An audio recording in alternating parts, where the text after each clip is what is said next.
Hi, today I would like to talk about short films and the reasons you should watch them. First off, I feel like short films don't get the recognition that they deserve and should be more celebrated. In a lot of cases, these filmmakers are the future of the film industry, and in this early stage of their careers, they are the most free and the most creatively brave that they will ever be. Being outsiders to the industry, they don't have to conform yet, which in this day and age of film can be extremely refreshing to watch. And the best part is, shorts have been made since the birth of cinema, so chances are, your favorite director has probably made a short film. So you can go back and look at shorts made by now established filmmakers and see them while they are still developing their style. So without further ado, let's get into the reasons why you should watch them. Do you know why I pulled you over from us? Like their name implies, short films are small slices of cinema. They aren't a huge time investment. Because of their compressed runtime, you can and should allow yourself to be more open to the story that they are telling and potentially watch films in genres or on topics that you might not necessarily watch if it was in a longer format. So take a chance, and you never know, you might be pleasantly surprised. Santa Claus is coming. Patrick is waiting. Unlike feature films, shorts generally aren't released in movie theaters. They are instead made to be shown in film festivals, usually as a way for the filmmakers to break into the industry, or for already established artists to try new things they wouldn't necessarily do in a longer format, where more can be at stake. Look at this guy's like this. Oh wait, Being non-commercial also means that the films don't have any pressure to make back the budget, which allows the filmmakers to focus entirely on telling the story to the best of their ability, rather than compromising in an attempt to make a film that attracts the widest audience, which can lead to interesting stories that don't follow traditional narrative structure. Years of being on the wrong side of the law had taught him that a tough man can get out of a situation, but a smart man never gets himself into one. Please quit doing that. I just want to have a shot of whiskey in peace. But the gunfighter would find no peace. Since shorts are non-commercial, they don't need to please an audience, which means they are often from the mind of one person, usually the director, and can be extremely unique and experimental, which can be both good and bad. Being unique allows the film to stand out by creating a memorable experience. However, being too out there can alienate the audience. By being too weird, too uncompromising, the filmmakers risk going too far and losing their audience. But I do feel that there is value gained in watching short films from beginning to end to see what the filmmakers are trying to say, as well as to really judge whether the film is good or bad. Experience has taught me that the climax of a short film is usually the strongest part, since it's the reason the filmmakers made the film in the first place.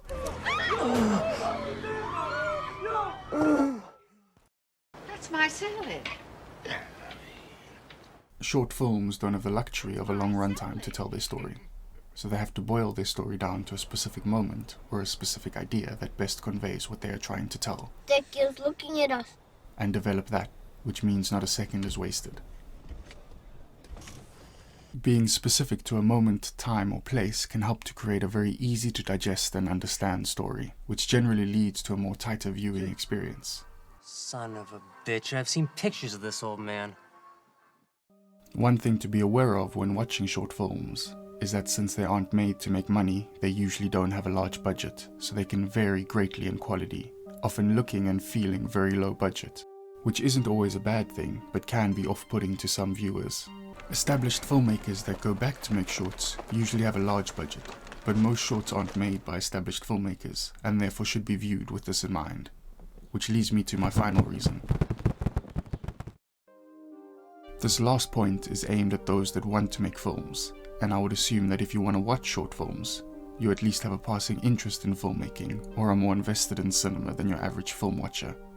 I often find short films that don't have a large budget but are still good to be very inspiring, since they look and feel like something I myself could have shot. The knowledge that the filmmakers had little to no resources makes it theoretically possible for me to go and do the same. All I would need is a good idea or story. Obviously, this is ignoring all the factors to take into consideration, like actors, access to locations, and below-the-line labor that is very crucial to filmmaking, no matter the size or length, and can be hard to get a hold of depending on where you live. However, the thought that someone out there went and made something I think is good, with little to no money or resources, is to me very inspiring. If I manage to convince any of you watching to give short films a shot, I've succeeded. But then the next step would be, where would you find them? Well, nowadays most short films end up online somewhere, so here are a few of my go-to places to see shorts. Film festivals are the best place to view short films because you get to watch them with an audience on a big screen with good quality sound. Research and see if there are film festivals in your area.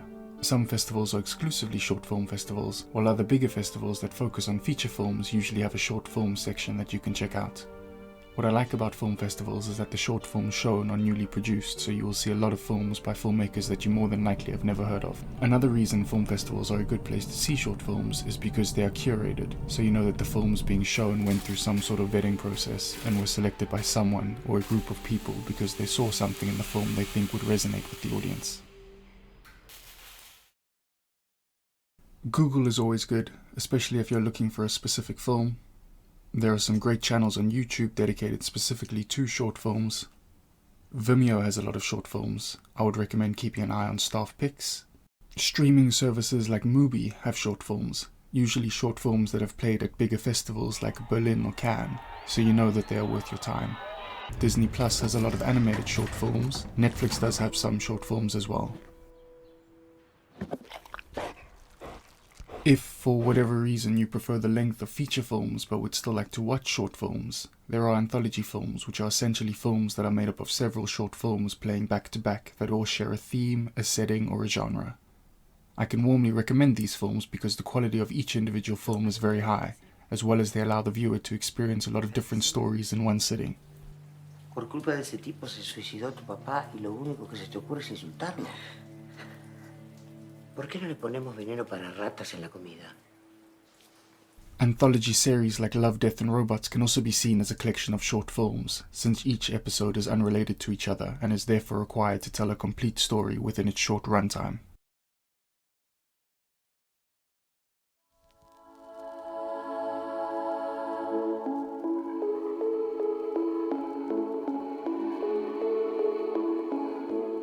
Short films aren't for everyone, and I completely respect that, but I would at least recommend that people give them a try before dismissing them, because there are so many amazing stories being told in the short format, and a lot of thought-provoking, interesting, and arguably more memorable experiences to be had watching short films, as opposed to traditional feature-length cinema, where money can hamper creativity, and the decision on whether a film gets made or not is based not on the strength of the story being told, but on the commercial viability of the film to earn back its money and then some. Hey, I get it, enough! Girls, after 3. 1, 2, 3! My name is Brandon, thank you for watching.